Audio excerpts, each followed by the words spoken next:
In this prison where the Iron Beast roams, how does one survive? Qing Chen couldn't rely on Lu Guangyi, whose origin was unclear, for fear that his identity replacing the original host would be exposed, nor could he expect any help from his fellow compatriots from the same time and space, as they were worse off than him. Therefore, Qing Chen openly revealed his abilities to Uncle Li, to prove that he was a useful person.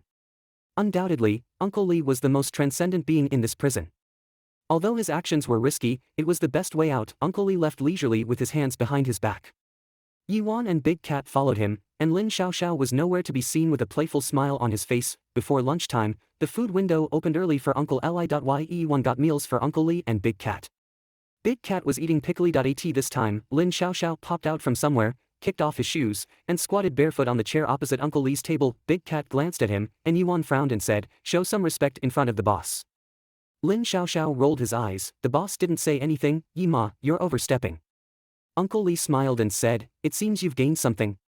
"Yes," Lin Xiaoxiao excitedly said, "I gained a lot. You know, this Qing Chen is clean outside. I can't find any abnormal clues, but this makes me interested." "Because it's too clean?" Uncle Li asked. "Yes, it's too clean.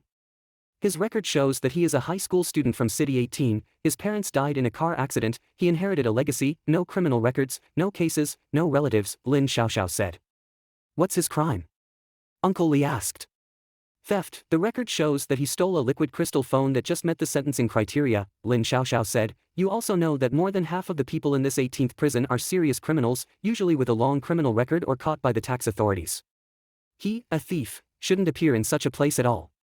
In just a while, Lin Xiaoxiao had read Qing Chen's case file, which seemed like a person with great connections in the eyes of ordinary people. Lin Xiaoxiao continued, "And, I asked someone outside, his case is controversial. He claimed that he bought the liquid crystal phone normally and paid for it. But for some reason, the seller didn't account for it, and the surveillance was suddenly broken and couldn't prove his innocence.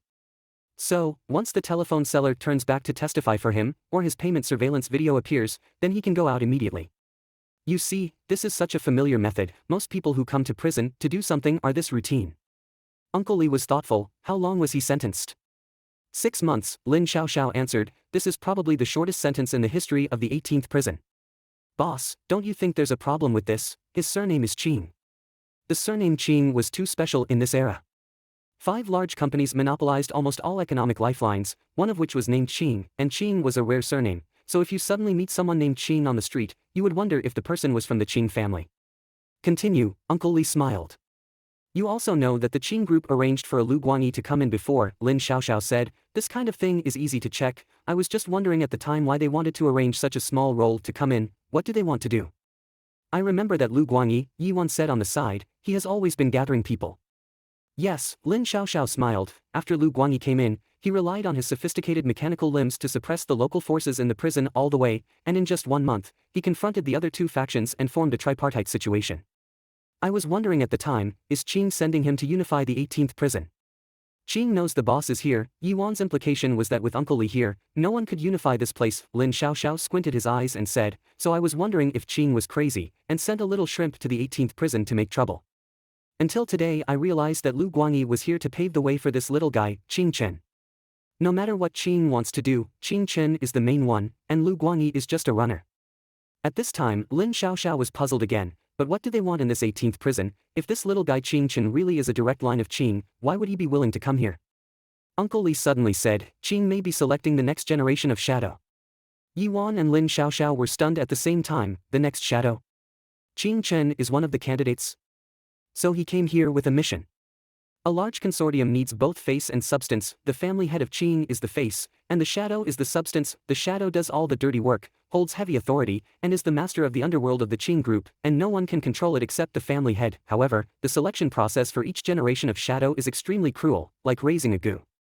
It seems that Qing is going to stir everyone up again. Uncle Li lamented. As they were talking, a prisoner inadvertently walked over, and Yuan suddenly turned his head to look at him from a distance of more than 5 meters. The prisoner was stared at by these soul-shaking eyes, and involuntarily turned and walked in another direction. Uncle Li and the 3 of them no longer continued to discuss this topic. Lin Xiaoxiao asked, "Boss, even if he is a shadow candidate, there is no need to make his identity background so clean, as if he has nothing to do with Qing." By now, everyone was convinced that Qing Chen was from Qing. At their level, they least believed in coincidences.